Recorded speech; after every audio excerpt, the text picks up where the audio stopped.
проблемите со кои што се соочуваат граѓаните во праксата, а моите соговорници верувам дека со своето искуство и преку нивните иницијативи и активности ќе успеа да го одолуват тоа. Ги поканивме и од Организацијата за потрошувачи, но од не знам кои причини не дојдоа на денешната трибина.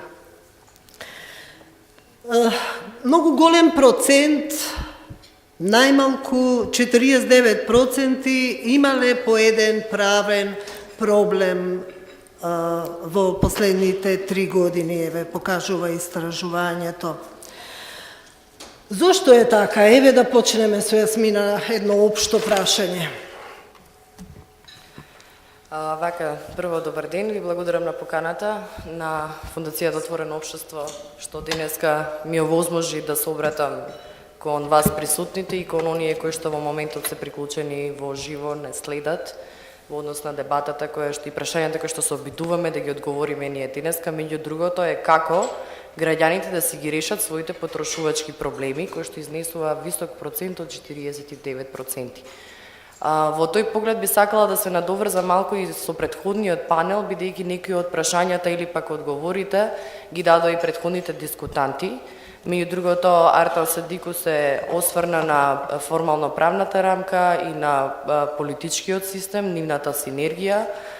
Потоа се отвори прашање околу тоа што значи пристап до правда и правичност, што тоа за граѓаните значи. Студијата доволно покажува дека граѓаните не се задоволни од правниот систем и од она што им се нуди како заштита и воедно не можат да си ги остварат своите права во глобална смисла на зборот, а уште помалку ако се фокусираме на едно тесно прашање како што се потрошувачките права.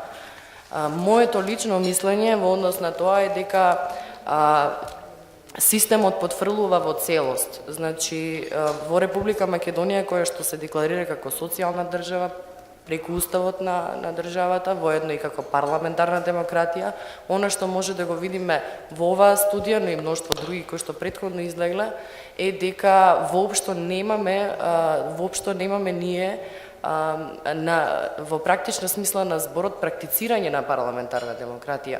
Очигледно се замислува дека парламентарната демократија е партија еднаква на држава и држава еднаква на партија, барем она што искуството во овие 23 години се покажува како такво. Има еден термин кој што сакам сега денеска да го представам пред сите вас, се нарекува фасадна демократија. Фасадна демократија значи за држави кои што практично формално правно имаат правен систем, меѓутоа во неговата примена апсолутно ништо не функционира. Оваа терминологија излезена во 2009 година од страна на еден академик, се вика Томас Каротерс, за кој што сметам дека точно ја отцртува сликата на она што значи нашето општество денес. Ние сите како граѓани имаме механизми, барем на хартија, тие постојат, имаме формална правна рамка, имаме оделен економски, политички, правен систем и цивилно општество, меѓутоа ништо не функционира. Еве, 23 години подоцна, ние се уште се бавиме со истата проблематика.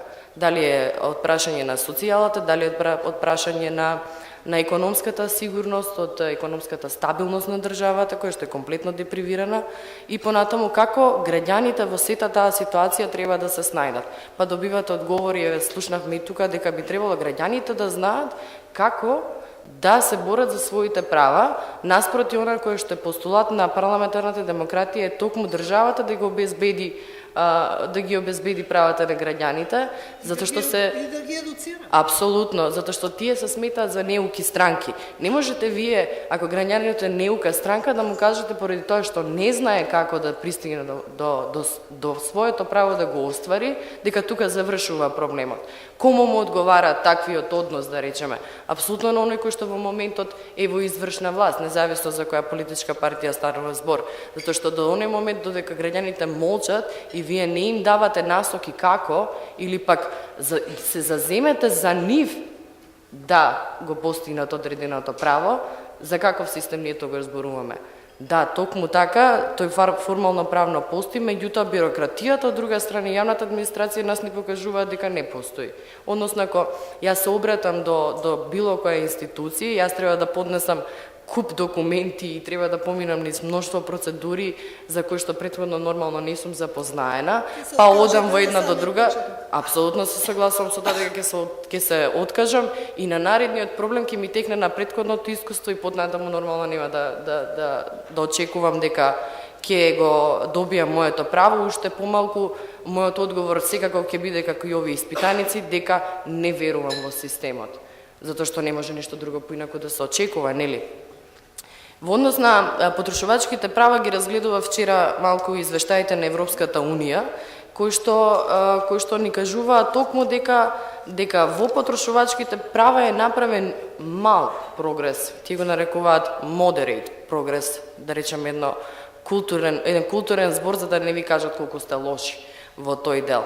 Односно, кажуваат дека во одделот на Министерството за економија за заштита на правата на потрошувачи, и ова го цитирам, нема доволен капацитет за да се обавува својата работа, административен капацитет. Тогаш како да се очекува дека некој ќе ви ги заштити потрошувачките права ако самата институција нема доволен капацитет?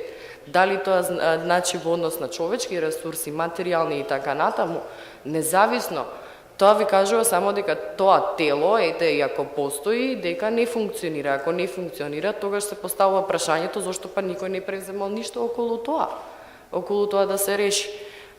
Не се превзема ништо од проста причина што и граѓаните малку знаат дека постои, па да се стави да се тргне од дневен ред или пак да не се обрати внимание на конкретната проблематика е многу полесно отколку да се некој да седни да се зафати со работа.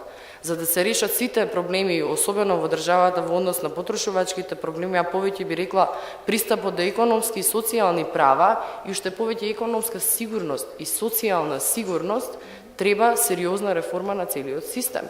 Односно, се тоа што го имаме денес, буквално да не се практикува, особено да се види кои се најлошите практики до сега, и едноставно да се направи еден широк и отворен пристап кон прашањата, реален пристап, да се вклучат сите актери кои имаат нели таа можност, меѓу другото и цивилното општество, да се видат кои се нивните потреби и истите да се пресликаат во законодавна правната рамка. Во спротивно немаме ние потреба од таа рамка. Еве само ќе кажам еден пример за 2012, бидејќи и да најавам дека работам воедно и во Хелсинскиот комитет за човекови права, пак искористам примери од практичната работа која што имаме. Во 2012 ние оценивме Република Македонија дека има најголем проблем во економските и социјалните права. Дека ова беше година на економски и социјални права. Од иницијативата Аман, потоа протестите на невладината УНИТ која што се бори за правата на стечајците, нема да ги наречам стечајни работници од проста причина што стечајен работник е оксиморон, односно дека не можеш да бидеш стечајец и да работиш. Што значи дека не си работник, него си граѓанин без работа кој што поради стечај на одредена фирма останал без работа. Не можеш да бидеш стечајен работник.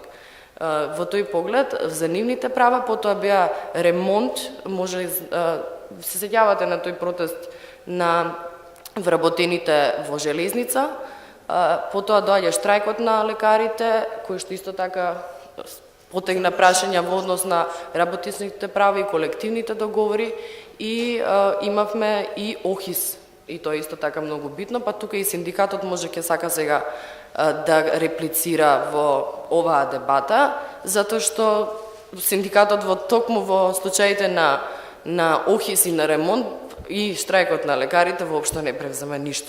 Што значи дека требаш биде нивната првична улога во општеството да се покаже дека тие се тука активни, а не тоа да биде Хелсинскиот комитет или пак јас која што мониторирам воедно протести, како дел од мојата работа во Хелсинскиот комитет, ние да бидеме оние кои што треба да бидеме на првите редови. Напротив, синдикатите требаше да бидат. И покрај тоа што претседателите на синдикатите беа присутни на тие протести, тие не добија поддршка од Сојузот, што е страшно. Значи, претседателите од синдикатите беа присутни на протестите. Тие ги водеа протестите, тие се дел од синдикатот, тоа се ограници на синдикатот. И сега што излегува на крајот на денот? Која е улогата на синдикатот во општеството? Така, Апсолутно во државата кој што потврдил во однос на социјалните слабо синдикално движење, да. И од тука ќе продолжам само и со уште еден случај на конкретен пример кој што мојата драга колешка Неда Чаловска ги има двата случаи работено во Хелсинскиот комитет на приматели на социјална помош. Се работи за два идентични случаи во кои што Министерството за труд и социјала постапува комплетно различно. Значи буквално идентични случаи. Поедниот постапува позитивно, поедниот постапува негативно. Се работи за еднократен паричен надоместок од 632 денари во едниот случај во каде што е вратена социјалната помош, од кога жената која што го поднесе барањето до нас, поминала низ целата таа низа и лавиринти на бирократија и администрација, каде што била одбивана константно, па стигнала до нас, каде што, ето, успеавме, не би рекла дека е среќен случај, затоа што социјалната помош знаете колку изнесува, меѓутоа ете вратени се и тие малку средства кои што ги добива, и идентичен случај во кој што односно во сумата се разликува од 1500 денари еднократна парична помош, односно добиен прилив на средства еднократно, кој што ниту ја менува материјалната состојба на семејството, ниту на домаќинството и така натаму, каде што е одбиена. И покрај нашата интервенција со практично споредба на двата случаи во која што сте донеле позитивно и негативно решение, добива повторно негативно решение.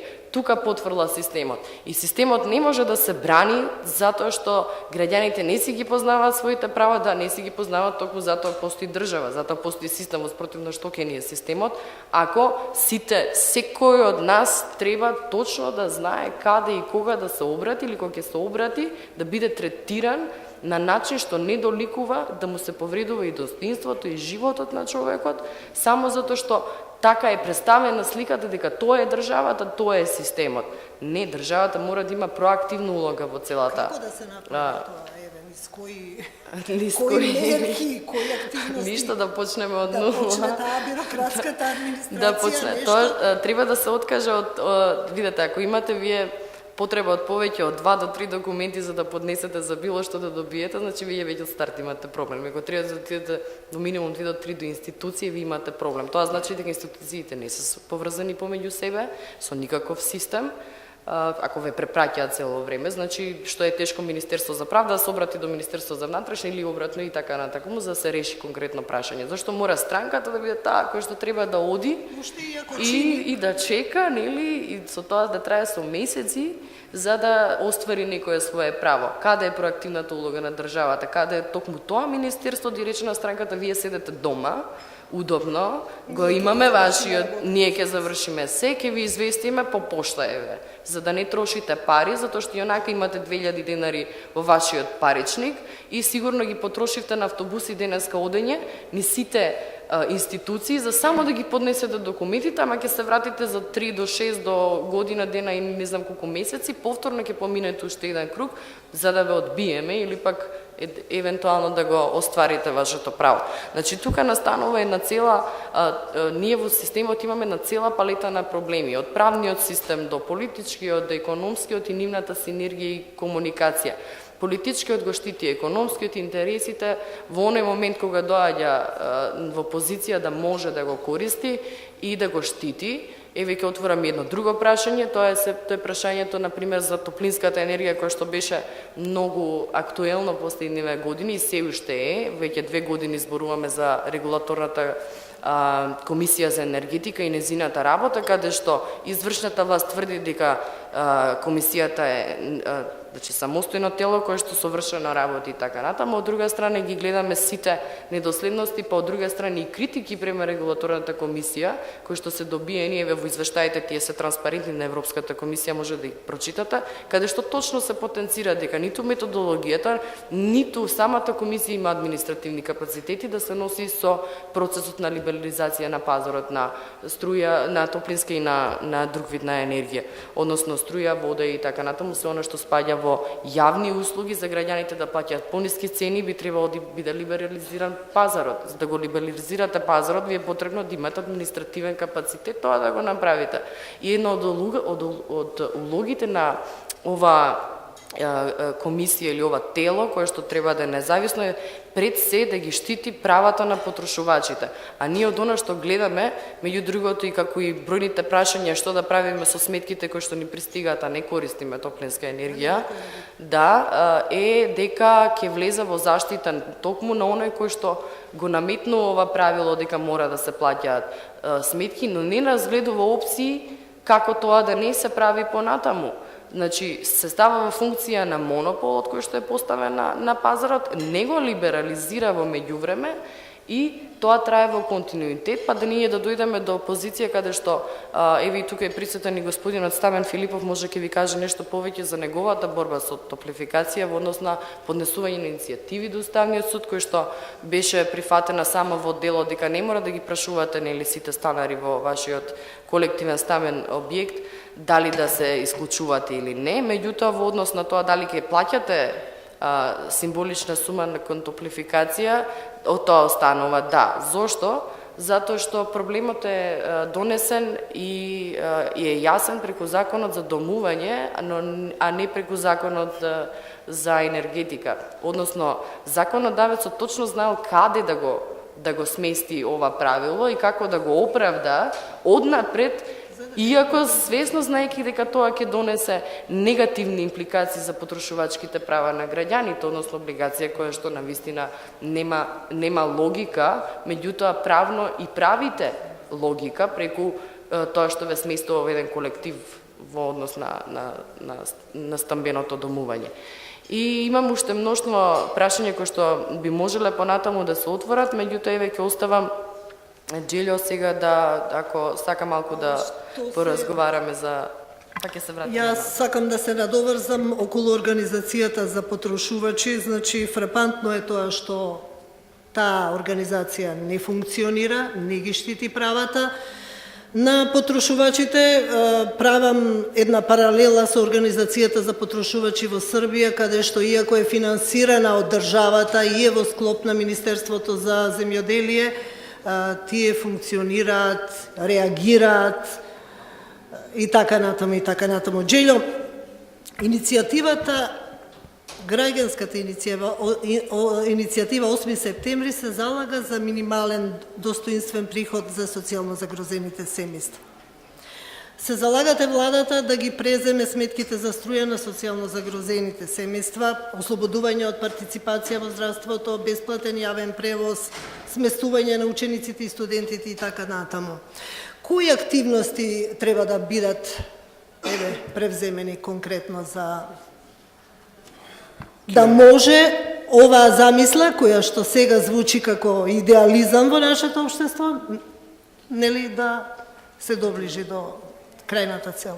Прво, благодарам на домакините за поканата, благодарам на прашањето и бавиот вовет. Овие барања се произлезени од самата пракса.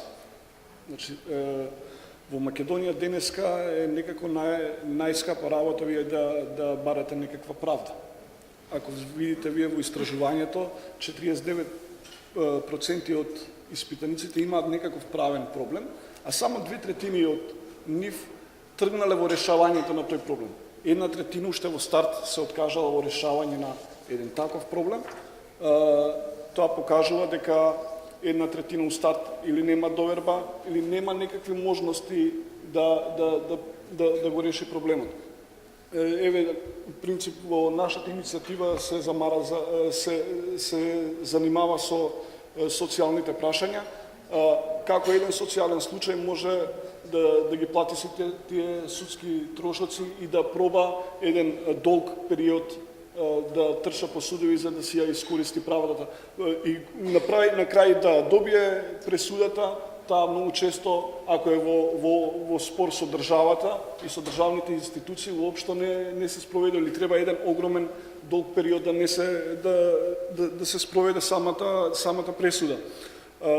Значи, само 2 од 5 случаи, како што покажува самото истражување, се завршени во 3 години. Тоа покажува зашто луѓето имаат еден проблем со судството и во остварувањето на правдата. Иницијативата 8 септември своите барања ги темели на самата пракса. Тоа всушност треба да го смени. Јас сум веќе алергичен на зборот реформа, посебно во овие 7 години кои живееме во едно вакво лудило. Треба од корен да смени социјалната заштита на граѓаните, системот на социјална заштита. Еден социјален случај не може да се обезбеди себе здравство, затоа што со 1900 денари не може да плати партиципацијата во здравството. Не може партиципацијата од лековите од здравството да ги плати. Да не кажуваме за сметките од струја кои се прекузима од 5-6 илјади денари. Како може он со 1900 денари да плати сметка за струја од 5-6 илјади денари? А врз тоа, ако не ја плати, нели доаѓаат извршители. Тоа што треба потитно да се направи, мислам, во однос на заштита на потрошувачите е, како што рековте, се гледа една голема неактивност на организацијата на заштита на потрошувачи. Државниот пазарен инспекторат е исто неактивен. Сите ние користиме и мобилни телефони, па знаеме дека многу често и сметките кои ни доаѓаат не се коректни, а и Агенцијата за електронски комуникации не е баш активна. Значи, покрај тоа... Ние граѓаните не сме баш активни, значи треба да се натераат и самите граѓани да ги пријавуваат, да го најдат патот. Ние граѓаните не сме баш активни, но има и граѓани кои не се во можност да бидат активни. Како да се натераат? Значи, тие треба да им се обезбедат услови. Затоа е тој минимален достоинствен приход, за да може граѓаните да биде општествено активен, за да може да функционира во едно општество. Значи, најчесто социјално загрозените случаи не се во можност да бидат активни. Значи, на нив им треба карта автобуска за да отидат до тоа место. Они немаат бесплатен јавен превоз. Во тие некои претпоставки они треба да го преживеат денот со 22 денари дневно. Како он може да биде активен во една таква ситуација? Значи, освен корените реформа на социјалниот систем, збореше Јасмина дека немање капацитет на институциите да си ги вршат своите работи. Потребна е реформа на судството и нормално има и еден друг проблем кој треба да се објасни. Според последниот попис кој е направен во 2002, мислам, кога е направен, има 52% од граѓаните кои немаат средно училиште. Тие граѓани не се информирани. Должност е на државата да најде начин како да ги информира тие граѓани за своите права. Значи, 52% од граѓаните најчесто не се информирани за своите права. Имаше во истражувањето нели еден пик дека пообразованите граѓани всушност повеќе ги перцепираат проблемите во општеството и ги пријавуваат. Толку сега за мене, од мене ако има некои прашања, слободно поведете после. Се задржала во овој дел околу тие потрошувачки права, па еве госпоѓата Роза Топозелска-Каревска ќе ја прашам, нели дека вие како партија се залагавте за и поднесовте, чинам, 2 иницијативи, до уставен и до управен, нели да се укине системот на парно грејење граѓаните кои што не се вклучени во него. Како заврши целата таа работа? Ви благодарам на поканата. Значи, јас нема да почнам на од темата парламентарна демократија, зашто навистина нема ни да се заврши оваа дебата, туку конкретно ќе се на прашањето кое што ми го поставивте. Значи, во 2011 година, само за една година имаше покачување на парното грејење кумулативно од над 24%. Некаде при последното покачување на парното грејење, цената на парното грејење, која се случи во октомври месец, имавме реакција од Либерално-демократската партија, но да не биде дека партиите во опозиција само критикуваат, излегуваат на телевизија, го лоцираат проблемот и тука застанува. Сметавме дека е подобро нешто, значи, да се направи конкретно за граѓаните и во таа насока тука би сакала да подсетам дека не е само регулаторната комисија која што беше спомената и има забелешки во најновиот извештај, како што беше споменато туку, значи граѓаните малку знаат, скоро и не се информирани дека покрај тие членови на регулаторната комисија за енергетика, таа комисија има, тоа тело има и комисија за жалби. Значи, за жалби од граѓаните кои што имаат замерки на тоа. Таа се состои од 5 члена и нивни заменици, така натаму. Меѓутоа, најчесто таа е комисија која што служи за згрижување на уште 5 члена и 5 заменици, значи уште 10 партиски членови кои што ќе земаат плата во наредните години колку што им трае мандатот. Затоа што дали некој ја знае нивната улога. Прво, граѓаните не знаат дека постои. Значи, не се нашло на начин да се промовира.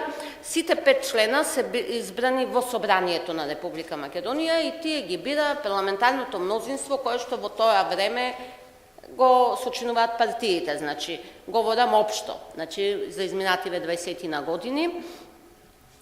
И таа комисија треба не само регулаторната комисија, но точно оваа комисија да ги штити граѓаните, интересите на граѓаните и таа, вез основа на нивните заклучоци, да им укажува на регулаторната комисија дека каде тие, значи, не ги заштитуваат граѓаните, затоа што регулаторната комисија има и малку и поширока улога, нормално, и дека не можат да ги штитат монополските интереси, значи баш оваа комисија е таа што треба да ги штити граѓаните. Но што се случува? Значи, во 2011 година Либерално-демократската партија поведува иницијатива за да се поднесе жалба до оваа комисија за енормното покачување од над 24%, а врз основа на поплаки на граѓани кои што се обраќаат до нас. Значи, околу тие сметки покасно и уште нешто ќе образложам.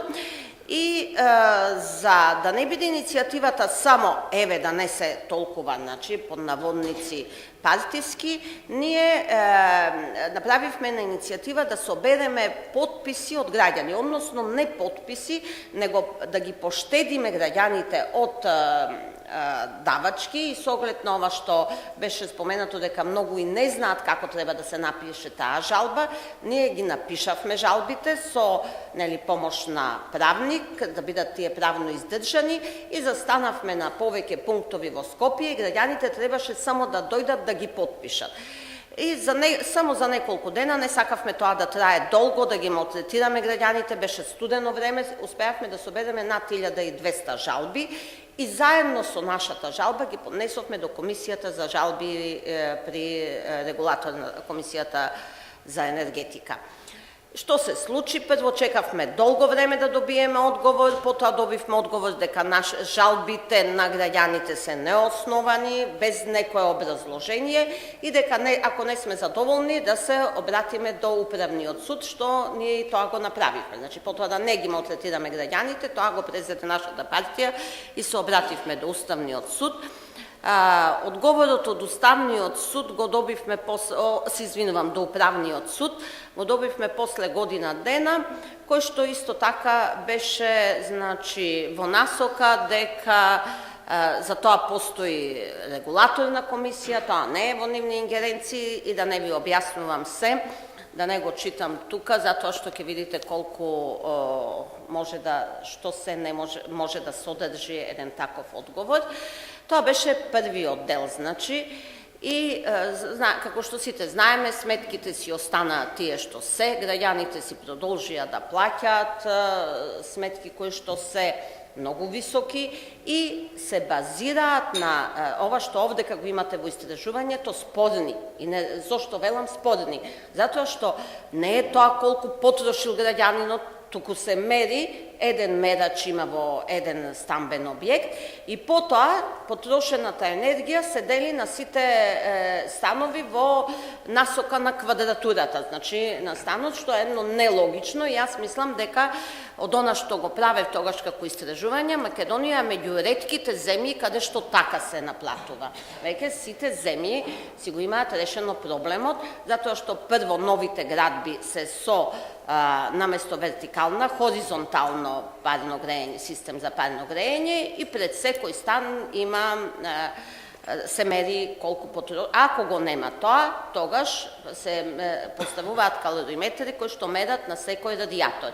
Ние побаравме промена на правилникот, кога велам ние, не си се обраќам со ви, мислам на Либерално-демократската партија, да се измени правилникот и овие калориметри се постават на сметка на топлификација. Тогаш топлификација сега го промени името, односно ништо не е променето освен името, пак ја има монополската позиција.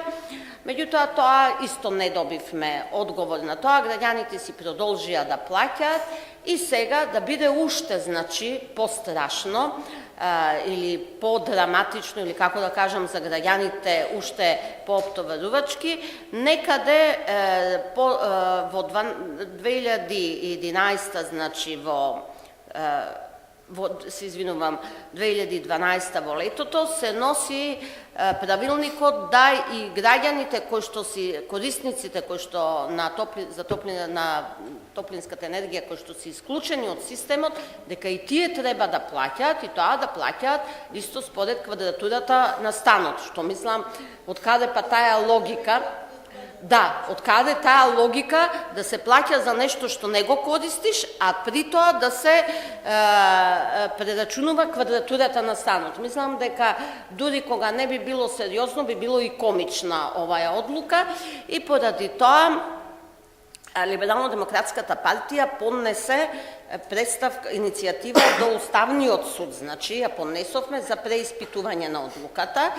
И, бидејќи не ни одговорија во еден разумен рок, а доаѓаше веќе грејната сезона, побаравме, значи, уште една представка да се запре постапката до носењето на конечната одлука, меѓутоа и тука не добивме одговор, а се повикавме, уште поинтересно, што веќе Уставниот суд има одлучувано по ова прашање, еднаш, и го има оценето како противзаконски и противуставно, дека не може да се плаќа за нешто што не се користи. И чекавме, нели, поминуваа граѓаните година дена си плаќаа сметки, исклучени, приклучени, значи паушалните сметки си продолжија, хаосот и едно, можам да кажам дури и однесување, самоволно, монополско однесување си продолжи, се на штета на граѓаните, за на крај Уставниот суд да каже дека, значи, се повика како ненадлежен за по иницијативата. Тоа е нашето искуство што го имаме и затоа сакам, значи, беше отворена дебатата дали до каде стигнуваат граѓаните. Еве, значи, до каде стигнуваат. Фактички, ова го правихме во името на граѓаните. Стигнуваат до управен суд, не успе, значи, комисијата за жалби стигнуваат до НЕЗЕ, таја не реагира, таа, значи, е направена да ги штити интересите на граѓаните. Меѓу другото, тука сакам да напоменам дека е избрана во собранието од народните представници. Ако, значи, за тие пратеници гласал народ, за нив стои народ, значи, тие треба да ги штитат интересите на народот. И сега што се случува? Тие не реагираат. Регулаторната комисија, да не зборуваме веќе која улога ја има и се што таму се случува. Тоа е посебна тема. Управниот суд, мислам, не дава образложение никакво, туку само ја одбива. Уставниот суд чека година дена за најобична работа, граѓаните плаќаат и на крај сето тоа завршува, како што на сите ни е познато, со самоволието на топлификација, односно сега Балкан Енерджи Груп и бескруполозниот грабеж на граѓаните. Може би од таму е таа толкова голема недоверба, еве типичен пример на граѓаните во правниот систем. Избуткани се сите до крајна инстанца. 7,8% од сметките се спорни или погрешни. За какви проблеми се обраќаат граѓаните кај народниот правобранител? Можете ли вака попластично, практични да ми кажете? Да, граѓаните, сакајќи да ги заштитат своите права, како потрошувачи, се обраќаат до народниот правобранител. Податоците во однос на заштита на потрошувачки права во изминатите години, ако ги погледнеме извештаите, значи од претходните 2 години, па и оваа година која изминува, значи сметано негде до крајот на месец септември, бројот на тие преставки во однос на вкупниот број негде над 25%, па така, например, во 2011 беше негде 673 предмети, во 2012 дури 948 предмети, оваа година, значи, како што истакнав, со септември, заклучно со 30 септември, 483 предмети. Граѓаните, особено за минатата година, највеќе се обраќаат до народниот правобранител во однос на користењето на топлинската енергија, зашто и претходно од господјата Топузовска беа искажани, значи, тие проблеми, зошто и покрај таквата состојба се обраќа и до народниот правобранител. Меѓутоа, покрај потрошувачката на топлинска енергија се обраќаат и за користењето на електричната енергија, за водата, користењето на водата, односно и на услугите за транспорт и складирање на комуналниот отпад. Потоа, исто така, за користењето на мобилната и фиксната телефонија и во еден период, иако представува јавна давачка, зборуваме за радиодифузната такса, сепак како потрошувачи се обраќаат до институцијата народен правобранител, имајќи предвид, значи, и проблем кој се уште е присутен со евидентирањето на обврската на секој домаќинство, значи да ја плаќа оваа јавна давачка, односно, нели знаеме сите дека до едно домаќинство, до неколку членови од тоа домаќинство пристигнуваат исти сметки за наплата на таа давачка. Во однос на топлинската енергија, значи, точно е и претходно беше искажано, најповеќе забелешките беа во примената на правилата, во однос на кои институцијата Народен правобранител уште во подготовката на истите побара, значи уште не беа донесени, побара да биде вклучена во таа постапка пред регулаторната комисија, имајќи предвид дека законот за енергетика нели ги упатува на обврската да ги подготват како еден подзаконски акт, пред се, од причина што со самите правила се задира во слободата на избор на граѓанинот, се задира во принципите на пазарното стопанство, а најповеќе од тоа што можеби ќе звучи многу формално и правнички, со самите правила се востануваат правила и обврски што не е предмет на подзаконски акт. Значи, знаеме сите, од формална гледна точка, предпоставувам ќе се согласат пред се правниците дека правата обврска се налага со закон. Значи, тоа е многу сериозен проблем, кој, за жал, до сега никој не се произнел во тој дел, а предпоставувам во тој правец беше и една друга иницијатива која беше до Уставниот суд, која беше оценувана не на партијата која беше спомната, него на еден граѓанин индивидуално кој поднесе. Особено тој дел беше посебно апострофиран во однос на статусот со кој акт може да се уредуваат права и обврски на граѓаните. Од друга страна, проблемот што во оваа сфера, значи користењето на топлинска енергија, што сите ние користиме, или па не ја користиме, а плаќаме како фиксен дел што е наметната давачка, значи тоа станува еден вид на јавна давачка, нели? Нормално. Не може поинаку да се третира, е проблем и ќе биде присутен се додека не се стават тие индивидуални мерачи за кои работи за сите проблеми во оваа сфера Народниот правобранител многу пати ги изнел и ги нотирал како во годишните, во посебните извештаи и во многу свои посебни информации доставени до телата и органите кои се надлежни, значи, за уредување на оваа област. Меѓутоа, состојбата е таква како што и претходно слушнавме, Уставниот суд се произнесе, донесе одлука таква како што донесе, Не знам, искрено како правник многу ме интересира кога некој граѓанин, а немам слушнато, ќе заведе непосредно спор во ваква ситуација пред редовен суд, едноставно бидејќи нема облигационен правен однос моментално со давателот на услугата и самата таа одлука, пресуда би била интересна од тој аспект, значи да се анализира кога е наметната една давачка, меѓутоа за жал се уште немаме таков случај од кога е вака донесена одлуката на Уставниот суд. Од друга страна, следните проблеми кои се присутни и за кои граѓаните се обраќаат кај нас, би ги навел, значи, услугите на јавните комунални предпријатија, односно особено со снабдувањето на вода и транспортирањето и складирањето на комуналниот отпад.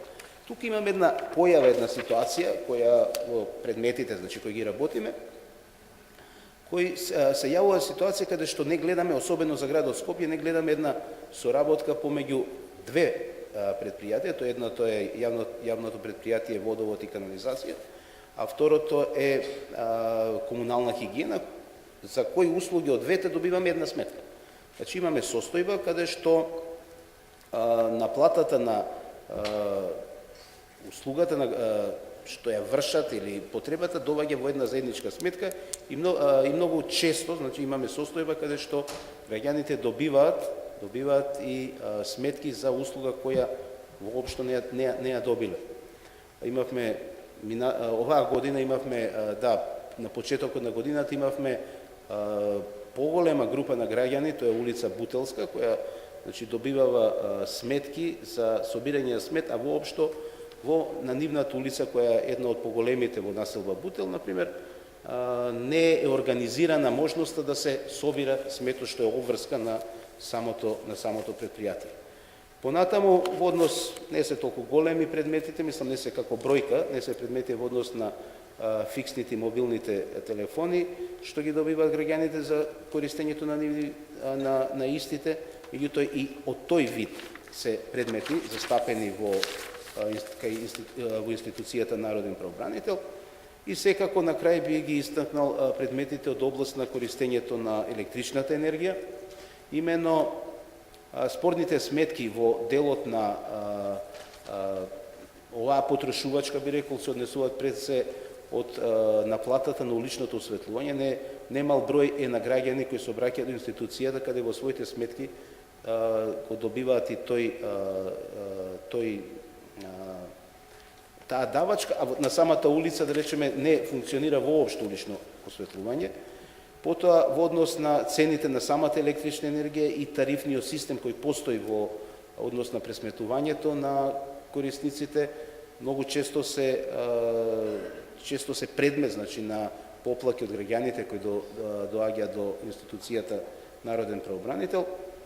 И секако во последно време ово неовластеното користење на електрична енергија, каде што поплаките се во тој правец, граѓаните се обраќале до ЕВН за да се регулира таа состојба, меѓутоа сепак не е било на време интервенирано. Овие состојби кои се присутни, значи кои задираат, значи како потрошувачки права, задираат и во основните човекови права, бидејќи нели без определени услуги не можеме и да функционираме, како што е водата, струјата и така натаму. Во Република Македонија се проблем со години наназад и проблем кој ќе биде присутен се додека не се надмине монополската положба, значи, на определени даватели на услугите и не се подигне квалитетот на законските решенија. Во секој случај и отсуството на либерализацијата е проблем кој е присутен и ја создава таква состојбата како што ја имаме сега. И затоа сметките, значи, на граѓаните секогаш ќе бидат, значи, тој термин што се употребува, спорни, каде што ќе се обраќаат и до институцијата Народен правобранител, која со своите укажувања и препораки може да помогне и помага. И тука завршуваат ингеренциите, така? Меѓутоа, тие се ингеренциите, понатаму состојбата е пред судовите, каде што би можело евентуално да се надмине, иако сметам дека во системот на заштита во оваа сфера многу слабо е учеството на инспекторските служби, кои ги имат ингеренциите, особено на пазарниот инспекторат, и секако на регулаторите, значи стана збор за регулаторната комисија така како што е поставена, може би требало и во тој правец, значи во самата статусна и организациона поставеност да се размислува, да се надминат проблемите со институционализирање на поинакви регулаторни контролни тела. Добро, јас ви благодарам за сега. 1/5 од испитаниците кои биле вклучени во образовниот систем, според оваа студија, се соочиле со некаков проблем во текот на образованието. 14% се соочиле со коруптивната практика на професорите, нели да им ги продаваат книгите кои што тие ги печатат. Вие во МОФ имавте и едно истражување од областта на оваа проблематика, а мислам дека и собиравте потписи за екстерното тестирање. Повелете. Благодарам за поканата пред се до правната програма на Фондацијата Отворено општество. Благодарам за прашањето. Да, јас ќе излезам тука и со некои други податоци од наши истражувања кои што малце ќе продлабочат дискусијата во сферата на образование и проблемите со кои што се соочуваат младите во образованието, мислам на студентите и средношколците. Ке почнеме од тоа што вие го кажавте, дека 10 до 14 млади сметаат дека никој не би можел да им помогне во образовните процеси, што самото по себе е одговор на прашањето дали младите се маргинализирани во образовните процеси. Впрочем, благодарност до реактор за овој податок, ќе го користиме вешто кога објаснуваме во проектни предлози дека и младите се маргинализирани. Истражувањето покажа точно дека околу 15% сметат дека клучен проблем е принудувањето на професорите кон студентите да купуваат учебници за да добијат подпис или оцена, и во 6,8% неправеден третман. Ние имаме и дополнителни податоци кои што покажуваат дека 18,6% од студентите сметаат дека наставната материја не соодветствува на потребите на студентите. Околу 35% сметаат дека не се доволно вклучени во процесите на носење одлуки, иако таму имаат своји официјални представници преку студентските парламенти. Секој втор студент на Универзитетот Кирил и Методи смета дека непотизмот е многу или значително застапен на тој универзитет, додека пак 30% имале директно искуство со непотизам. Кај нас во нашето истражување 4 од 10 студенти на УКИМ потврдиле дека имале лично искуство каде од нив се бара да купат книга за сметка на тоа да добијат оцена или подпис. За споредба во Пловдив таа бројка е 3 од 10, во Загреб е 1 од 10. Околу мамењето, значи проблем кој што, да речеме, условно кажано, е инициран од самите студенти. 33% имале директно искуство во пишување туѓи трудови, 48,6% имале директно искуство во мамење на испит, додека 43% сметаат дека плагијатот е значително или многу застапен на нивниот факултет, зборувам за УКИМ. Тука уште еден проблем клучен, кој што веројатно допира и во уставноста, а тоа е принудното наплаќање членарина за студентите на сега на универзитетите во Битола и во Штип, значи УГД и УКЛО, принудно наплаќање членарина за тамошните студентски парламенти, што директно се коси со слободата на здружување гарантирана со Устав. Овој проблем после нашите иницијативите на Слободен индекс беше решен на Скопскиот универзитет, односно со одлука на универзитетот, оваа такса беше укината, иако мислам дека некои од матичните факултети, дури и на УКИМ, се уште ја применуваат, додека на УКЛО и на УГД, според последните наши истражувања, оваа такса е се уште задолжителна со одлука на тие два универзитети. И она што е чудно е тоа што оваа такса не им смета многу на студентите, бидејќи се провлекува во една низа на други такси кои што се поголеми од оваа такса. Станува збор за 250 денари по семестар. Не им смета или се пасивни? Веројатно се поврзани тие две работи. Не им смета, велам, бидејќи мислам дека тоа преовладува кај мнозинство студенти, тоа мислам дека е полесно вие тие 4 години да ги истуркате снаоѓајќи се низ тие лавиринти, да заминете од тој факултет, да се завршите работа, отколку да влегувате во конфликти со институции, со професори, со ректори, па после тоа да ви се одмаздуваат и да си имате уште поголема мака отколку тие 250 денари.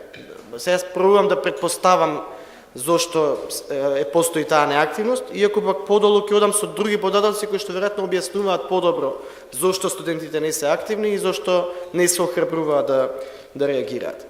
Само ќе ги набројам уште клучните проблеми кај средношколците, кои што сме ги открили преку истражување. Тие најмногу како проблем ги издвојуваат квалитетот на наставата, комуникацијата професор-ученик, оценувањето, комуникацијата со стручните служби во училиштето, меѓуетничките конфликти и инфраструктурата. И сега на прашањето зошто за ваквите проблеми не реагираат младите, односно средношколците и студентите, нашите податоци покажуваат дека една од клучните причини е недоверба во системските решенија. Во средно образование такви скоро и да не постојат, значи нема организирана форма на средношколско организирање, постојат во некои училишта средношколски заедници кои што ги сочинуваат претседателите на класови. Меѓутоа таму спорно е како тие претседатели на класови се избрани. Ние преку истражување видовме дека се уште има училишта средни во Македонија каде што професорката или класниот раководител назначува кој ќе биде претседател на класот. Или ако не назначува, дефинира профил, дека тоа треба да е одличен ученик, дека треба да е учтив, мирен, од добра фамилија, со цел да го создаде профилот на ученик кој што другите наводно ќе го изберат.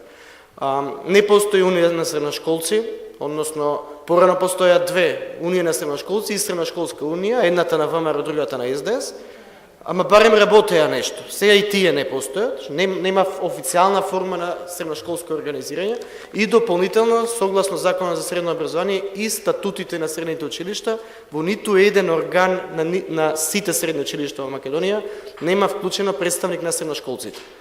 Единствено средношколците се консултирани за, според мене, бенигни прашања, тоа е каде ќе одат на екскурзија или кој фотостудио ќе ги слика за матура. Меѓутоа во ниеден случај не се консултирани за суштински проблеми кои што самите ги наведуваат. Сега ќе се префрлам повторно на високо образование. Околу 72% не веруваат дека некој може да им помогне. А ако некој треба да им помогне, тоа се пред се студентскиот правобранител, студентскиот парламент. Додека пак 28,3% сметаат дека не може да се промени ништо.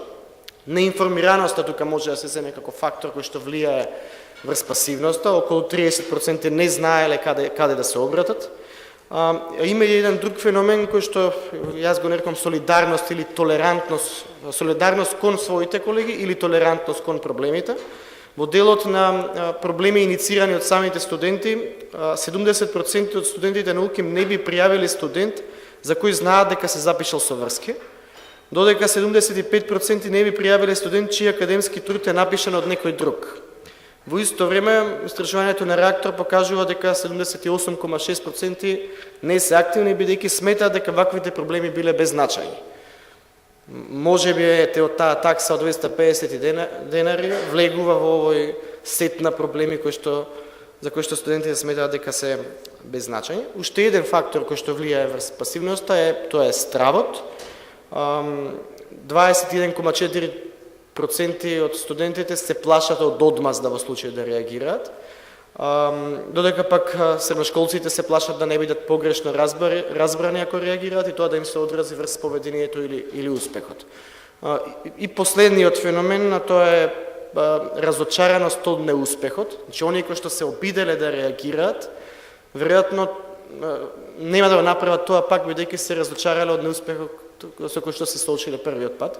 Тука сакам ќе дадам еден цитат од еден средношколец кој што сведоштво во рамките на фокус група во нашето истражување.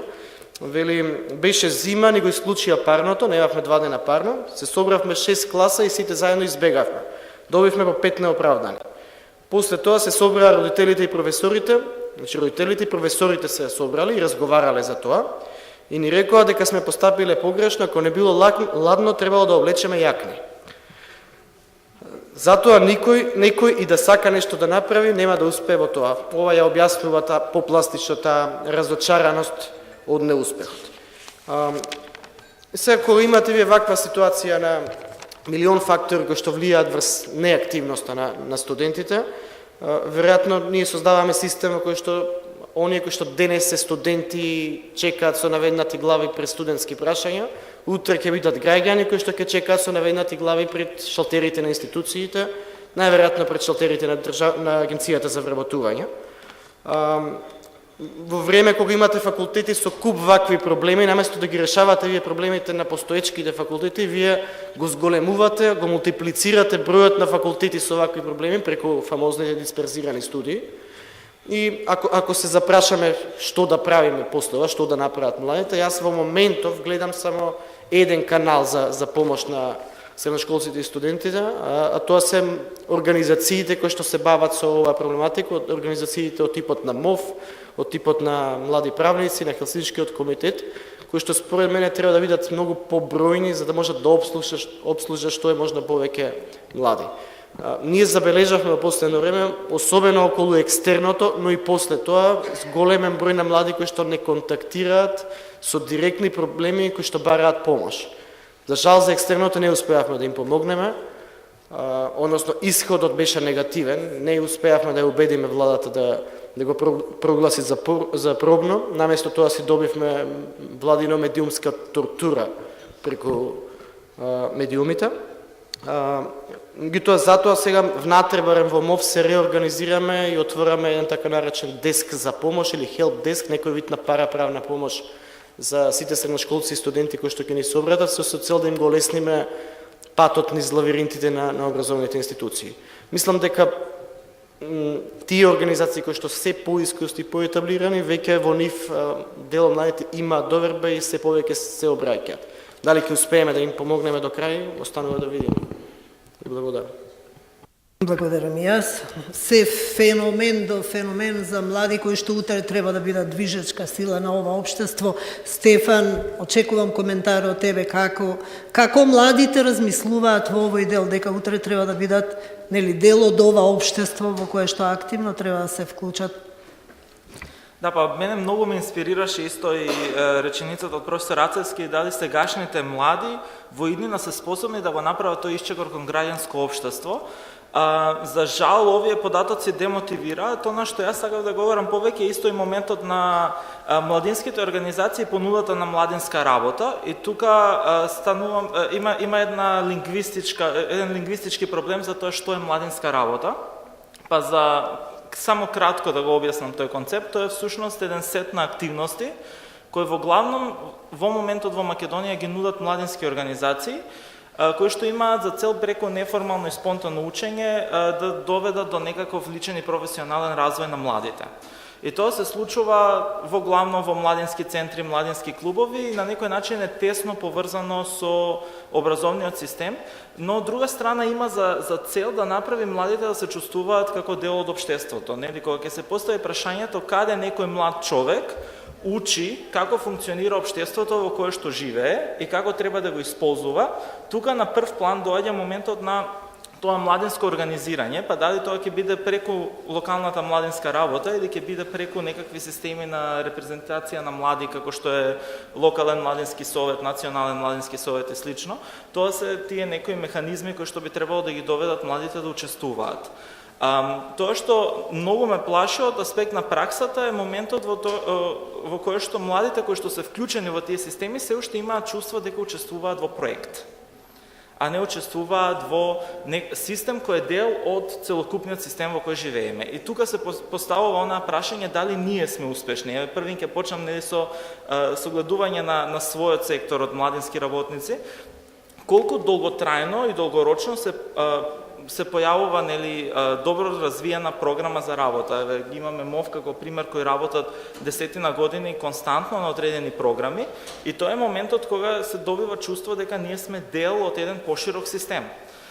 Доколку работиме како што имаме во случај во праксата на 2-3 месечни проекти за млади, се добива собственост на проектот, како таков, што проектот завршува, младите се враќаат назад во оној систем кој што, како што чувме од Марија, не е ни толку добар и ние добиваме и добиваат уште она чувство на напуштеност. Значи дојдоа организациите, работеа нешто со нас, сега си отидоа и тие нас не сакаат повеќе. во тој дел. И тоа некако придонесува до оној момент на жртвување или ситуација дека јас сум некаква жртва во општеството. Едно многу интересен резултат од Куманово кога работевме на поставување на локална младинска стратегија, процес кој што е се уште во тек. Најголемиот виновник кој што младите го имаат одредено за нивните проблеми во општеството се самите тие. Зошто? Затоа што сакаат да се постават во она улога на жртва и очекуваат некој да дојде да ги спаси.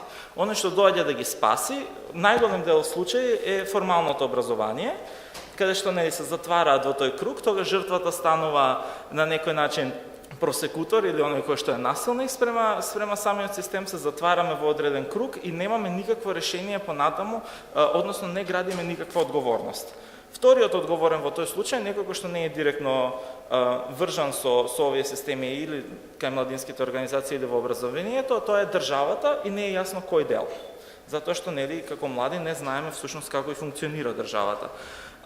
Токму тој момент прави да тоа да младите се маргинализирани, затоа што имаме такви адхок случаи каде што еве сега ќе поработиме малку, па после тоа еве вратите се назад вие во образование и ќе видите како е таму.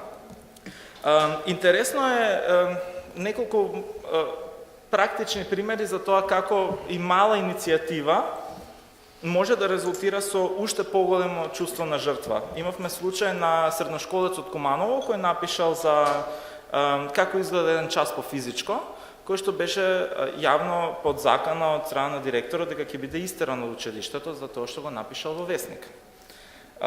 Мислам, тоа се некои случаи во кои што реагираме како младински организации, но моментот на страв се уште се споделува и расне понатаму и само се зајакнува тој притисок кој што постои за да се биде што е можно попасивен, да се нели наведната глава сабја не ја сече и тогаш многу е поедноставно да се помине низ системот. Нешто што е многу поврзано со само во истражување тука е на резултатот дека правните последици се фатални. Ако сакаме нешто да одиме преку правниот систем како млади, се плашиме да не си го пропастиме целиот живот, затоа што и самиот правен систем резултира со одредени фатални последици, како што видовме од процентите, и тогаш подобро е да се молчи, отколку нешто да се направи. И да се вика не ме замарај. И главниот став, сето тоа го гради оној став на не ме замарај, кој што е став кој што најголем дел од младите го имаат и го чувствуваат и тоа е нешто кое што веројатно е и одговорност на младинските работници затоа што веројатно не си работиме добро својата работа или пак немаме каде, како и на кој начин тоа да го воспоставиме како некој постојан систем. Потребно е да се стави многу повеќе акцент на некои практични модели кои што ќе докажат дека системот функционира. Еден од тие модели веројатно е тој модел на учество, кој што не само во училиштата, туку би требало да се воспоставува и во локалните средини преку некаков навистина функционален локален младински совет, а не симулација на диалог со одбрани млади, кои што наводно ги презентираат сите млади. Од друга страна, имавме многу интересен пример кога при регистрација на Националниот младински совет бевме убедувани од Централниот регистар дека Национален младински совет не смее да се бави со младинска политика или било што друго поврзано со политика, што е интересно, на некој начин се бара од младите да не кажуваат било што поврзано со тоа што им се нивните барања и како тоа треба да се рефлектира во политиките на државата, туку нели само ние сме убави да изгледаме убаво на одредена конференција и да изгледаме фино како одредена декорација, по можност у позадина. Делот кој што е потребен, посебно во изградба на еден таков одговорен став е и моментот на колку јас имам шанса да бидам сослушан. Онаа култура на диалог, кој што честопати недостасува, посебно за моментот кога најчесто младите помеѓу себе не можат да воспостават култура на диалог. Имаме една група на младински лидери кои што останатите млади не ја гледаат како нивен представник. Тоа што се трудиме да го направиме на терен е, нели, го копираме системот кој што постои, па правиме парламент на млади, кој го викаме совет на млади, тука се одредени млади кои учествуваат. Тоа е одлично за креирање на диалог во врска со политики, но се постава прашањето, барем она што нам не интересира во Сојузот за младинска работа, е како да ги вклучиме оние млади со ставот не ме замарај, за да почнат барем малку да бидат засегнати од тоа што се случува во општеството. Мислам дека имаме многу работа пред нас, посебно во овој дел. И заради тоа е потребно, нели, тоа е еден заеднички пристап, затоа што секој од овие теми е чувствување на собственост на процесите кои се случуваат околу нас, не би требало да се градат само преку тоа да го познаваме правото. Мислам дека тоа не е важно прашање. Младите не треба да го знаат правото. Младите треба да знаат како системот функционира и да чувствуваат дека се дел од тој систем за било кога имаме одреден проблем, да знаеме како може и каде може да бараме решение за тој проблем. Тоа е нешто каде што младинската работа би можело да придонесе, посебно во оваа дискусија, на терен многу често недостасува, затоа што многу често дури да се случуваат образовни програми од младинска работа не се врзани со самиот систем. Стефан, дали мислиш дека сите овие работи се поврзани со една појава во општеството во последно време? Предпоставувам дека и во другите градови се случува исто, во Скопје доминантно, дека младите се собираат масовно во парк, пијат или не знам што се случува таму, а полицијата ги чува, бегаат од реалноста. Дали мислиш дека на некого му одговара, сега некого под наводници, да ете тоа се случува, таа пасивност на младите, за да не бидат активни во општествениот живот, за да не се изроди од нив некоја активна сила понатаму во општеството? Па некако учиме од пример. Учиме од пример дека ако си послушен, ќе добиеш награда. Тоа е првиот пример што го добиваме и во рамките на самото основно образование, кога ќе влеземе во било кој од тие чекори што ги имаме. Никаде не се поттикнува моментот на кажи го твоето мислење и ако успееш добро да го аргументираш, ќе бидеш награден. Секогаш е кажи го моето мислење или тоа што стои во книга. И од тука веќе е моментот на ако ги следиш моите правила, одиш понатамо. Ако не ги следиш моите правила и правиш било што како додаток, немаш никаква шанса за успех. Затоа, мислам, тука многу е јака улогата на формалното образование, како не учи понатамо, многу е јака улогата на тоа колку јас можам да влезам во диалог со мојот професор на час, во основно, средно, па дури и на факултет, не е возможно, посебно заради тоа што се плашиме од која ќе биде последицата од тоа. Моќта е таму. И тука недостасува тоа сваќање за што е тоа што ние го правиме во самиот образовен систем. Од друга страна, еден многу интересен куриозитет, младински работник, кој работи нели во неформалниот сектор, граѓански сектор, во дискусија за тоа како понатаму да ја признаеме младинската работа и да го подигнеме квалитетот, дојде до идеја дека ние не треба да работиме, например, на закон, затоа што законот го носи Министерството за правда. И јас се шокирав, затоа што не знаев дека живеам во држава во која Министерството за правда носи закони, мислев дека парламентот е задолжен за тој дел, али еве, мислам, чисто тој момент на тој како ние како практичари, ако така го разбираме системот, која е тогаш пораката што понатаму ја пренесуваме до младите ако они имаат некаква иницијатива. Дека е секогаш нели некој друг што тоа го работи, а ние не сме врзани со нив, тоа се таму некои луѓе позади кои работат во зградата. Јас ти благодарам. Еве, ќе се вратам малку назад на граѓанската иницијатива Аман. Сте декларирани дека сте обединети во борбата нели против поскапувањето, барате да се врати ефтината тарифа, да не им се наплаќа парно на граѓаните доколку не ги користат. Собравте, чинам некаде 13.000 потписи. Но пратениците не го изгласаа. Нели, не е промената на законот за енергетика, не јавувавте референдум, ги исцрпивте ли сите можности? Јас ќе започнам прво со иницијативата и до идејата на иницијативата на како што пристигна. Стигнавме до идејата за промена на закон, чисто за да демонстрираме како треба да учествуваат граѓаните и како можат, преку кои форми, тоа се форми на директна демократија пред се, покрај останатите можности и механизми кои што беа достапни, како што е преставката до така наречената антимонополска комисија, која што би требало така се нарекува вака Народна антимонополска комисија за заштита на правата на потрошувачите и регулаторната која што изворно од Законот за енергетика, меѓу другото во своите основни цели и задачи вели да ги штити правата на потрошувачите, односно и во таа методологија која што изработува првенствено ќе ги стави приматот ќе биде да ги заштити потрошувачите, а потоа нели ќе овозможи либерализација на пазарот. И во такви услови, кога видовме дека апсолутно нема никако ниту слух, ниту разбирање, ниту желба да се соработува, затоа што би било логично во една парламентарна демократија има многу врска за тоа дека не сме парламентарна демократија, би било логично да примат представниците на таа институција да разговараат со тебе за проблемот кој што го изнесуваш, односно за кој што протестираш. Таа е мојата логика.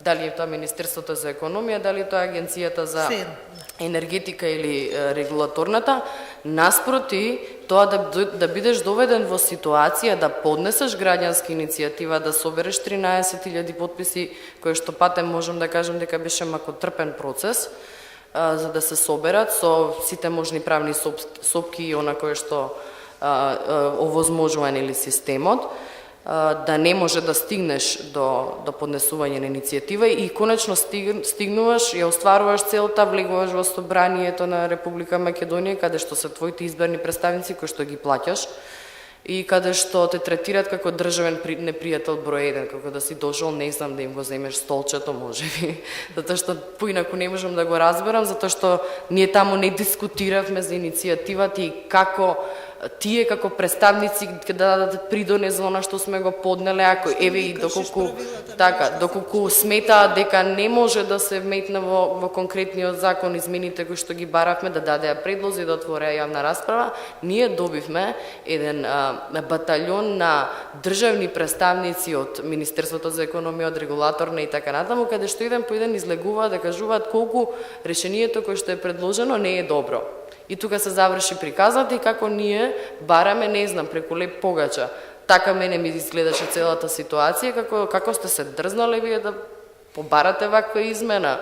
Ние работиме на оваа ситуација и вие немате што тука да се мешате. Ако сте се вмешале, тоа значи дека сигурно имате некаква политичка заднина или пак некаде припаѓате или пак сте некој. Напротив, социјалните и економските прашања се прашања кои што ги тангираат сите граѓани, независно од нивната припадност, независно од политичката инклинација, етничка или било каква друга определба, туку тоа се прашања кои што ги задират прашањата, основните прашања меѓу кои што е правото на живот, односно како јас да ги задоволам моите екзистенцијални потреби за да можам да преживеам и дополнително да можам да уживам во животот уште повеќе, нели? Затоа што не е поентата јас да имам основни права и основни екзистенцијални потреби да ми се задоволени и тука завршува приказната. А што е со социјалните права, што е со мојата културна надградба, што е со моите социјални потреби да одам на кино, театар и така натаму, да можам да се социјализирам, зар треба да седам затворена дома. И тука целата ситуација излезе надвор од контрола и пак ќе кажам, оние представници таму не разбираат дека се представници на граѓаните, дека ние ги избираме. Тие сметаат дека треба да бидат во функција на заштита на оваа државна институција. Еве чисто за илустрација. Кога беше интерпелацијата на председателот на регулаторната комисија, она што можевме да го видиме беше шоу во кое што една цела пратеничка група брани председател на така наречено независно тело. Во парламентарна демократија требаше да видиме каде што сите пратеници го испрашуваат овој човек за неговата работа, а не да го бранат за она што беше детектирано како проблем. Вие знаете дека регулаторната комисија беше утврдено дека донела 13 прописи кои што се надвор од законот за енергетика, од кои што 2 со непостоечки членови во законот. И тоа го нарече технички проблем. Не, тоа не е технички проблем, тоа е суштествен проблем. Тие него не знаат законот, а прават методологија на непостоечки одредби во законот. Тоа е страшно. И не може ние понатаму да зборуваме дека истата таа институција би требало да ги заштити моите права како потрошувач. Како ќе ги заштити кога правилата кои ги носи по непостоечки одредби на закон. И тоа е трагедијата во целиот систем. Ние излегуваме како граѓани дека го напаѓаме системот и дека ние сме проблемот. Наспроти проблемот кој што сме го покренале, односно што сме го укажале на државата дека постои. Таа не го решава, туку нас не напаѓа дека ние сме проблемот што сме го покренале прашањето. Тука е целата пародија. Знаете, понекогаш се чувствувате дека сте во некој Монти Пајтонски филм, како што е Бразил. И едноставно се чувствувате дека низ целата таа бирократија и документација вие никако не може да го најдете крајот. Затоа што токму нема проактивна улога од страна на државата да излезе во пресрет на вашите потреби. Не обратно, јас не сум тука за потребите на државата. Државата и системот е тука за моите потреби. И тоа треба така да се свати и треба да се работи, ако ништо друго, барем во тој дел во свеста на граѓаните. Да не мислат дека тие се тука за државата да постои. Обратно е. Тие се тука, државата треба да се направи да биде во нивна функција. Зошто Топузовска Кареска за целиот овој, јас би го нарекла сепак транзицијски процес, со 22 години не успеавме работите да ги решаваме низ институциите на системот и да ги менуваме? За жал, реков дека нема да зборувам за парламентарна демократија, ама сега ова прашање апсолутно не можам да избегнам. Парламентарната демократија точно тоа го подразбира, да можат прво да се решат проблемите во институциите на системот. И токму поради тоа во таа парламентарна демократија, меѓу другото, имаме поделба на трите власти. Значи, од една страна е парламентот, и тој сушност на кој што треба тука да почива да биде основата на се, потоа е судската власт која што треба да биде независна, апсолутно независна, и дури трета е некаде, значи она извршна власт, и самиот збор го носи извршна, да го извршува она што парламентот ќе го донесе како закон. А од друга страна, значи, тука е улогата на парламентот. Парламентот не може да биде само обична гласачка машина, да ги стега копчињата на парламентарното мнозинство без разлика која идеја да ги стегаат копчињата, а при тоа пак ниту да се консултира со базата на оние што ги избрале, дали тие закони или одредени законски решенија соодветствуваат на потребите на граѓаните, а уште повеќе што јас би рекла дури и не се толку проблем законите. Со хармонизација со европското законодавство, многу закони и веќе се добри, но проблемот кај нас е во нивната имплементација, значи законите или нивното изигрување. Еве како што слушнавме со регулаторната комисија, ајде што нема некои одредби, но и тие што ги има не се почитуваат, не се почитува уставот. Сами си носат правилници, значи надвор од законот. Тоа е проблемот, тука значи лежи проблемот и тука граѓаните ја губат довербата во институциите на системот. Ако видиме колкава е оценката години наназад на Собранието на Република Македонија, за жал, мислам како граѓаните ги оценуваат по различни анкети, едва и некако да се одлепи од доволен 2. Значи, едва и да се одлепи, а 4 или 5 се апсолутно недостижни. Тука би се надоврзала и за спорните сметки. Затоа граѓаните викаат спорни сметки, затоа што не веруваат во институциите на системот. Значи, не веруваат дека тоа се и немаат и на крај и каде да се пожелат и дека ќе можат да истераат правдата. За да функционираат сите институции на системот, не треба многу, не треба голема филозофија, треба да се почитува уставот. Значи, да се почитува уставот, трите власти да си бидат одделни, парламентот да биде тој што ќе врши контрола над извршната власт. Кај нас, за жал, е обратно. Извршната власт, значи владата, кажува на пратениците од парламентарното мнозинство за кои и какви закони треба да ги гласаат. Тие не смеат да се спротистават, не повеќе, дури и да прифатат еден амандман зад кој што застанале 13.000 подписи да се соберат. Знаете ли каква макотрпна работа е? И тоа може единствено да собере 13.000 подписи една партија која што во тој момент е на власт и врши контрола над голем број на граѓани, е таа да им даде наредба, излезете за ова, подпишете се. Не 10, не 20 и 30 може би ќе ги собере. Но граѓанска иницијатива да собере 13.000 подписи со сите оние.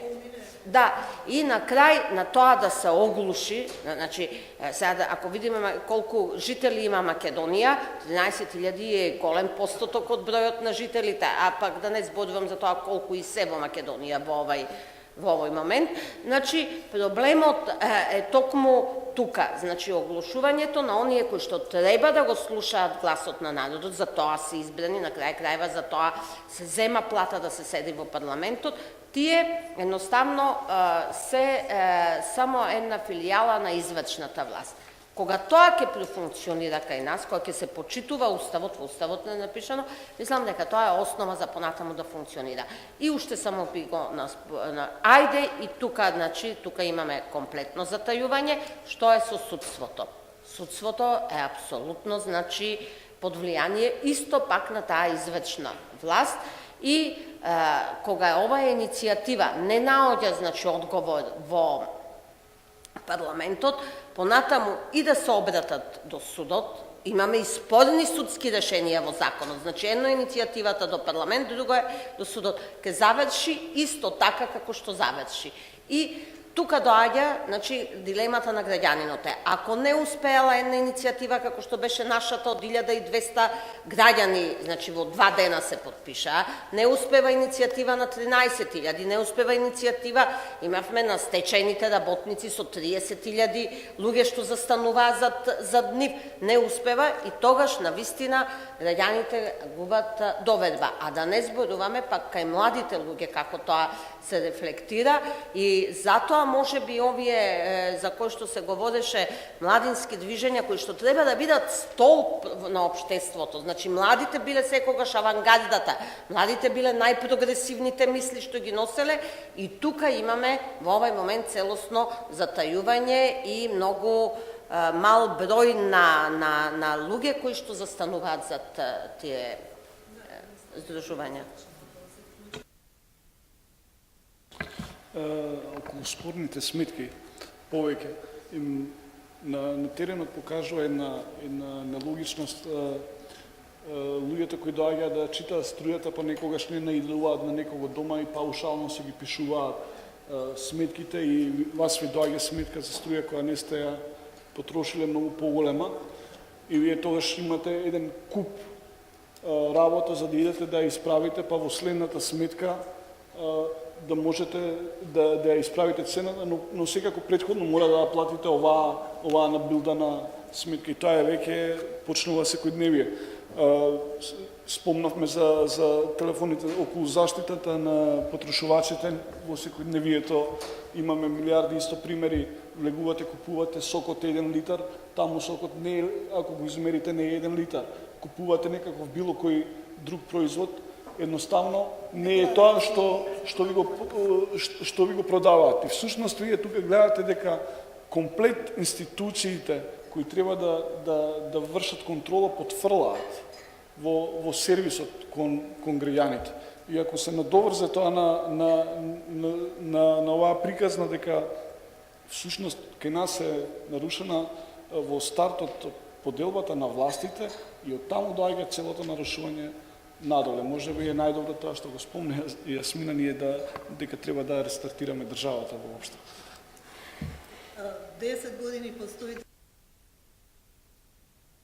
со многу проблеми, ние сме со времето ограничени, меѓутоа дел од тоа се тие и студентските легла, секоја година се повторува истата ситуација, не знам по политичка линија или како се даваат и ред други работи. Имаат ли воопшто граѓанските асоциации влијание на парламентарното мнозинство, на донесувањето на важните одлуки? Вие сте тука, постоите за да ја покренете критичната маса, меѓутоа имаат ли воопшто, допираат ли до законодавниот дом? Имаат влијание сигурно. Мислам, штета што мора да се користиме, да служиме сега со тактики за да го зголемиме влијанието. Најчесто тие тактики во последно време стануваат удар врз имиџот на владеачката партија, ако сакаат да постигнете некаков успех, што веројатно беше случај со предлог законот за млади, кога едно здружување на 50 на младински организации беа секој ден присутни на терен пред медиуми, пред институции, и тоа резултираше со веројатно еден од ретките случаи владата да повлече закон заради реакција на невладен или граѓански сектор, што јас мислам дека се должи на нивниот страв дека нивниот имидж бил загрозен, а не на согледување на реалната аргументација и логика во на што сме го зборувале. За тоа е редок случај, ако одиме чекор понатаму, ќе земеме примерот со екстерното оценување, таму логиката уште поголема беше, до нас стига стотици мејлови и телефонски повици од родители, од професори, од наставници, од ученици кои бараа помош. Преку едно официјално барање на анализа аргументиравме зошто Министерството за образование треба екстерното да го прогласи за пробно, значи не да го укинува, туку да го прогласи за пробно, за да си купи време да ги санира тие системски грешки со кои што го спроведува. Гладко бевме одбиени, пошто пристапивме на познатиот метод на собирање подписи, односно поддршка побаравме од граѓаните и од учениците. Во рок од 10 дена собравме 25.000 подписи на улица, што не може да се споредува со онаа бројка на Аман од 13.000, бидејќи таа е институционална петиција, односно собирана преку подрачните единици на Министерството за правда.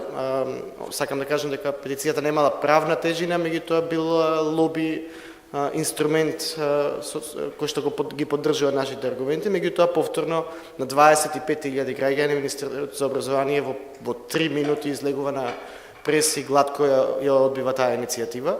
Така да сигурно не е едноставно, меѓутоа јас верувам дека тие здружувања големи на повеќе субјекти со иста цел и со иста порака дека може да донесат промена.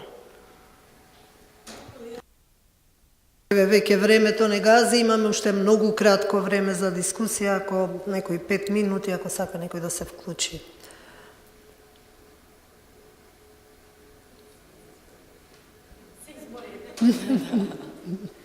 Добро, ако нема, јас им благодарам на учесниците на денешната дискусија, на денешната трибина, им благодарам на Реактор, на Фондацијата Отворено општество и ве поканувам на, мислам дека има еден коктел.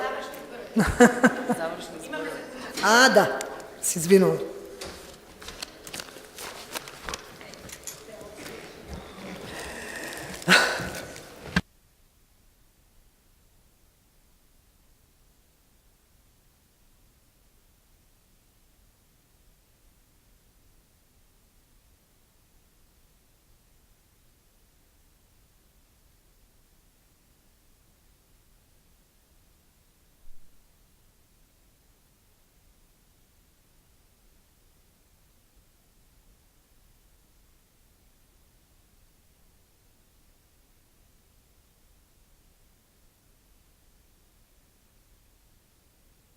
Здраво на сите.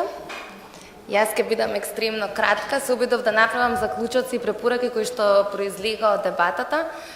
Практично ќе се служам со изјави кои што беа веќе кажани од воведничарите или од учесниците кои што зема учество во самата дебата, заради тоа што да не должи, не ве цитирам, значи ќе се препознаете, не е ништо намерно, меѓутоа мислам да не се оптоваруваат слайдовите. Значи една од клучните заклучоци беше дека некако сме научиле да живееме со проблеми.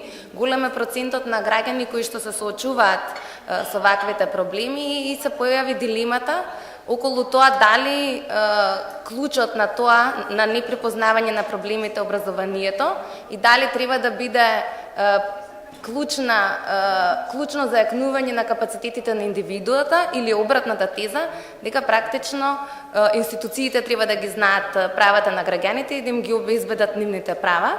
Па како препораки, мислам дека мора да се работи на двата фронта, бидејќи ако граѓаните не ги препознаат и не дадат иницијална, да речам, не го почнат првиот чекор во тој круг од лавиринт и било како, институциите и да се спремни и да сакаат да ги имплементираат тие права, нема да можат тоа да го направат, меѓутоа од друга страна реформите на правосудниот систем кои што ќе ги земат во предвид интересите на граѓаните, нивните потреби и проблеми е клучно, бидејќи вие и да го иницирате проблемот, доколку немате поддршка, немате систем кој што е ефикасен, практично правдата за вас ќе биде невозможна. Мислам дека во сите панели многу се зборуваше за јазот помеѓу формалните механизми за заштита и фактичката неефикасност. Во таа транзиција на општеството некако законски, институционално сме понапред од она што е реалност за самите граѓани, а од друга страна граѓанинот сака да го реализира својот живот поедноставно и него сите тие бројни механизми не му се потребни ако истите не функционираат на терен. Па се зборуваше за тоа дека судот не постои за сутиите да обезбедат норми, туку во суштина да обезбедат ефикасна заштита на граѓаните и колку тоа бројни механизми постојат, меѓутоа истите не функционираат. И мислам дека во таа насока во дебатата произлезе потребата за зајакнување на можеби алтернативни решенија за промоција и судството како последна инстанца и најдолга, очекувано најдолга и реално најдолг механизам за решавање на проблемите да биде секундарен, а практично институциите и другите алтернативни механизми да бидат оние кои што веднаш при алармирање на одреден проблем, идентификување на одреден проблем ќе го решава дали по пат на зголемување на ефикасноста на регулаторните тела, дали поефикасна инспекторска служба или користење на медиација и други алтернативни форми на решавање на споровите, како што беше напомената Организацијата на заштита на потрошувачите, синдикатите, Народниот правобранител и така натаму. Многу се зборуваше и за изгубената доверба, дека многу брзо практично граѓаните, тој можеби ентузијазамот примен во демократско општество и дека ова општество ќе биде поправедно и поефикасно, некако многу брзо се изгуби таа доверба и се зборуваше колку е ниско нивото на довербата, дали во судот, дали во собранието, дали во извршната власт и некако анекдотно, меѓутоа реално се напомена дека правдата веќе не се гледа како нешто кое што нам не следи во случаи кога не се нарушени нашите права, туку нешто како што можеби ќе дојде, а можеби нема да дојде, исто како гром да ве удри, нели, вис мајор кт правда ќе дојде. И многу ми беше драго дека дебатата произлезе многу голем акцент на зголемување на учеството на граѓаните и особено граѓанското општество, значи партиципативноста, инклузивноста, социјалниот диалог како единствен начин за решавање на овие проблеми или кога сме веќе внатре во лавиринтот да бидеме и важна алка кон негово решавање, значи конечно институциите да се отворат за да може да го поттикнат креирањето на граѓанското општество без кое практично или зајакнување на неговата улога без кое што нема да може да се решат проблемите и од друга страна реформи базирани на докази, значи на вистина истражени наоди и спроведени анализи, а не некои готови решенија. Можеби традицијата, менталитетот, она што не прави да живееме на ова тло е дека сме поврзани со заедницата, со нашите пријатели, семејствата и така натаму. И од тука можеби за Македонија уште така поважно искуствата да бидат позитивни, бидејќи и истражувањето тоа го говори, меѓутоа и луѓето кои што тука ги презентира искуствата, најмногу и впечаток им оставуваат тие директни искуства, од тука тие што се зборуваше за негативните искуства, нели дека граѓаните не помислува да сврти втор круг, очигледно предпоставката дека секогаш првиот круг и да го сврти не е доволно ефикасен, имаме уште еден и никако цело време институциите или системот не враќаат на почеток и дека на наредниот проблем ќе ни текне на претходното искуство и во таа насока позитивните искуства се многу важни. И оние позитивни искуства кои што ги генерира граѓанското општество, значи мора да се најде механизми кои што ќе ги поддржуваат таквите тие пракси и кои што ќе генерираат такви позитивни проблеми преку притисок и извојување на тие сладки војни. Од друга страна, за жал, се говореше многу и за тешките последици, како на лично ниво, така и на системско ниво, веќе тоа и со години нас не се забележува. Многу се зборуваше за дерогирање на институциите, но на што тие треба во суштина да го прават, дека едноставно се става надвор од рамката и од она што треба да биде нашиот правен систем. И сум забележала тука нешто што веќе се дискутираше, меѓутоа како идеја како натаму да пројдеме, значи во суштина на законот не е да суди, да создава рамка помеѓу граѓанината и државата, туку да создава општество и можеби веќе треба да ги преиспитуваме начинот на кој што се градат, на кој што се создава правниот систем во Република Македонија. Во таа насока мислам овие едиции на рефлексија на што е направено, што ја прави фондацијата, во кои рамки е оваа наша дебата, се еден од добрите примери. Пак спроведувањето на законот. Тука сега не сум напишала препораки, не сум паметна во моментов како законот да го ставиме во споредба, се зборуваше за етички и морални капацитети, се зборуваше за институционални капацитети, меѓутоа тоа ќе мора да се разработи за различниот спектар на проблеми и институции кои што се вмешани.